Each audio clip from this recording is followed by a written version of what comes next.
Hi everyone, Georgetown Soaps here. I am getting ready to make another batch. This is going to be a double slab mold, so this is about 10 pounds of honeysuckle. And honeysuckle is a really good seller for me. Kind of sells really well throughout the year. I do a lot of candles in it as well as the soap. And it's nice. It doesn't accelerate, it doesn't rise, very well behaved. And for this one, you can see I'm kind of mixing in all of my oils as well as my colloidal oatmeal and my kaolin clay, and then adding in the lye water. I don't strain my lye water. I know some people do. I've never had an issue with not straining it. And I've got the tuss of silk that's dissolved in it as well. So I don't strain it. It seems to work out pretty good for me. Adding in my fragrance oil. And then this one, got to stick blend quite a bit because it just doesn't really accelerate, and I want to get my colors a little bit thicker so that the swirls are a little bit more defined.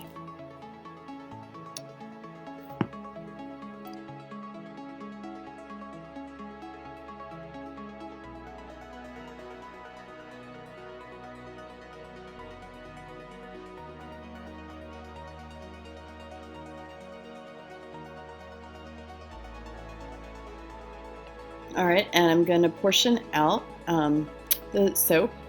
I'm going to do a white base with a yellow and a pink. It's kind of how I traditionally do it. I did do a honeysuckle batch with activated charcoal and then the pink and the yellow, and I think it really turned out nice, but I'm kind of going back to the traditional. No reason one way or the other. They both will sell really nicely, but just doing a more traditional one. And here's my TD bottle. I've got my TD already pre-mixed, so I just go ahead and squirt that in to my base. I don't have a pretty white base. I think the colloidal oatmeal does darken it just a tad, but I don't have a naturally white base, so I do like to use a little bit of TD just to lighten it up.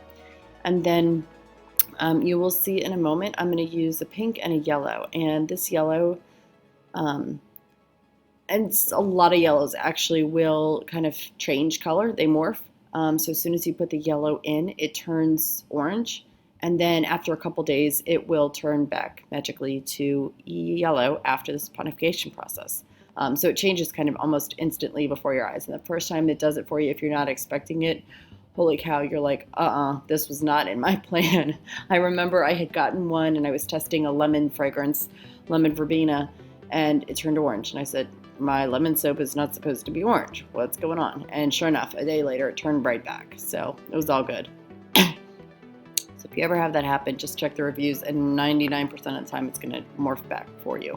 But sometimes it kind of makes if you want to take a picture of your soap while it's still wet, while the batter is still wet, the yellow can kind of be a little bit deceiving if it's actually orange. So anyway, I'm going to go ahead and mix this in and you'll see what I'm talking about.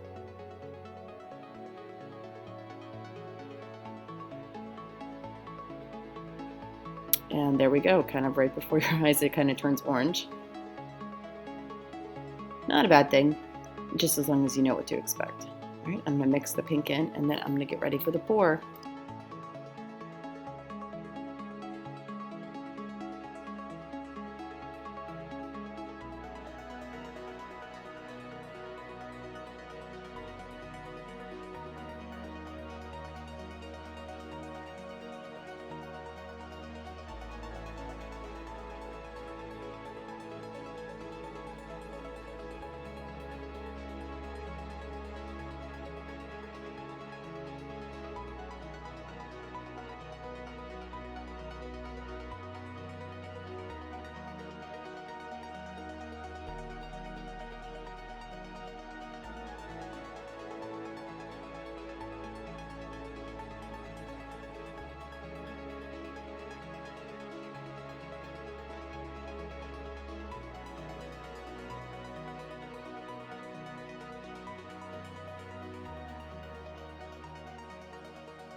All right, I've got my log splitter, so I'm splitting the big loaf into 2. And then I'll grab multi-bar cutter. And you can see it's still a little bit orange on top, but it definitely does change into the yellow. So it takes 2-3 days usually, and then you've got a nice bright yellow color. But really happy with the swirls. This is just one of my favorite soaps to make. So I'm gonna let you guys enjoy the rest of the cut, and then I will be back for the next video. Thanks so much for watching. Thanks for subscribing, and I'll see you soon.